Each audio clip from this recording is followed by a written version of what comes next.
வணக்கம் மக்களே, எப்படி இருக்கீங்க? வணக்கம் வணக்கம் வணக்கம் வணக்கம் வணக்கம். லாஸ்ட் வீடியோவில் எலெக்ஷனை பற்றி பார்த்தோம். எலெக்ஷன் நெருக்கத்தில் இப்படி ஒரு ரிவ்யூ பண்ணால் எப்படி இருக்கும் அப்படின்றது தான் ஒரு சின்ன முயற்சியாக பண்ணுது. இது நிறைய பேர் வந்து என்கரேஜ் பண்ணீங்க, ரொம்ப நல்லா இருக்குது, சூப்பராக இருக்குது அப்படின்னு சொன்னீங்க. ரொம்ப சந்தோஷம். இந்த வீடியோவில் என்ன பார்க்க போகிறோம்னா ஐபிஎல்லோட மீம்ஸ். வாங்க வீடியோக்குள்ள போகலாம்.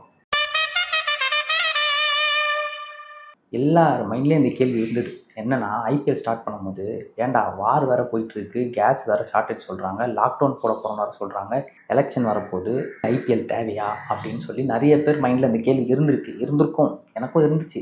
அதை தான் இப்போ நம்ம பார்க்க போகிறோம். நீங்களே பாருங்கள்.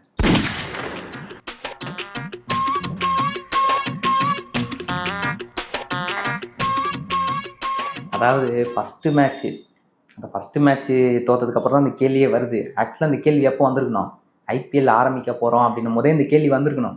தலைவரே அது வந்துங்க. ஃபஸ்ட்டு மேட்ச்சுக்கே இப்படி பேசுறியே, ஆர்சிபி உங்களோட எவ்வளோ பரவாயில்லன்னு சொல்லி பேசிக்கிறாங்க. தலை தோனிக்கு ஏகப்பட்ட ஃபேன்ஸ் இருக்காங்க, சிஎஸ்கேக்கு டையார்ட் ஃபேன்ஸ் இருக்காங்க. சிஎஸ்கே வந்து ஸ்டார்டிங்லேருந்து ஐபிஎல் ஆரம்பிச்சதுலேருந்து இன்னி வரைக்குமே வந்து சிஎஸ்கேவோட ஃபேன்ஸ் நிறைய பேர் இருக்காங்க. முன்ன ஒரு காலத்தில் சுமார் 100-150 வருஷத்துக்கு முன்னாடி சிஎஸ்கே வந்து ஒர்த்தான டீம் தான் அப்படின்னு சொல்லி இன்னும் சொல்லிக்கிட்டு தான் இருக்காங்க. இப்பயும் பேட்டிங்லாம் ஸ்ட்ராங் தான், ஆனால் ரெஸ்பான்சிபிளோட ஒரு பிளே கொடுத்தாங்கன்னா சூப்பராக இருக்கும். அது வராது. அடுத்த மீம் பார்ப்போம்.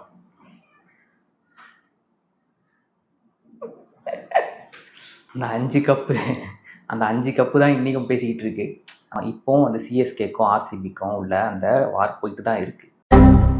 2025 + 18 = 2043.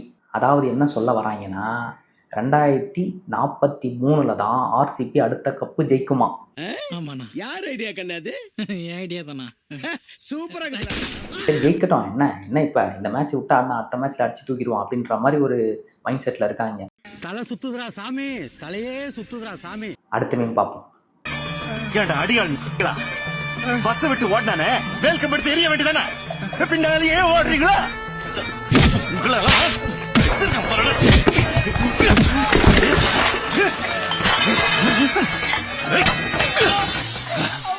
Doctor Mokkasamy, hello. சஞ்சு கோட்டை எடுத்து மாட்டிக்கிட்டா. அதாவது காசி தாத்தா தான் இங்கே ஹைலைட்டு.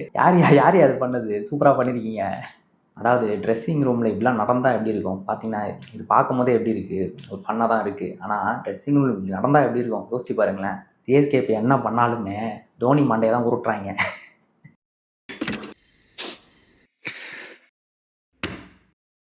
அடுத்த மீன் பார்ப்போம். எப்படா நான் 3ஆம் தேதி போறேன், 10ல இருந்து 3 7 இந்த மாதிரி 7 வந்து நம்மள வந்தோம். இது கொண்டு குறைச்சல். இப்போ இத பாரு, 12ல இருந்து 7 கழிச்சா 5 வருது. சரி அதோட 2 கூட்டிக்கோ, என்ன வருது?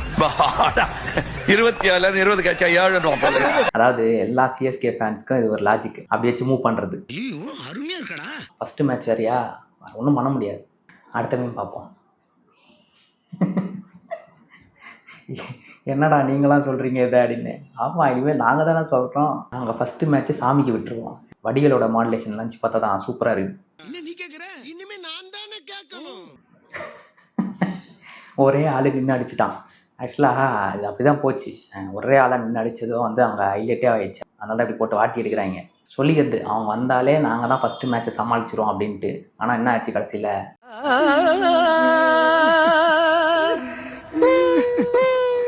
என்னமோ சில்வர் ஜூப்ளி ஒரே அடியில் நொட்டிட்டு போயிடுச்சு தம்பி. அதாவது ஸ்டார்டிங்கே தெரிஞ்சிச்சு, மும்பைக்கும் ஆர்சிபிக்கு அகேன்ஸ்டாக அந்த மேட்ச் ஆடிருந்தாங்கன்னா இன்னும் படுமோசமாக இருக்கும்.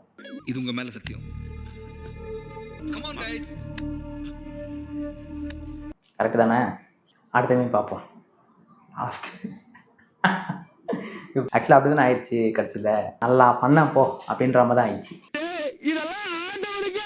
அதாவது 2021 வந்து ஃபஸ்ட்டு மேட்ச்சு தோற்றாங்க, வின் பண்ணிட்டாங்க. அதே மாதிரி 23 இதே தான் நடந்திருக்கு. இந்த வாட்டி நடக்குமா தெரியல. அந்த டைமில் பேட்டிங் அண்ட் பவுலிங் ரெண்டுமே வந்து ரொம்ப ஃபயராக இருந்தாங்க. லைனப்லாம் வேறு மாதிரி தான் இருந்தது.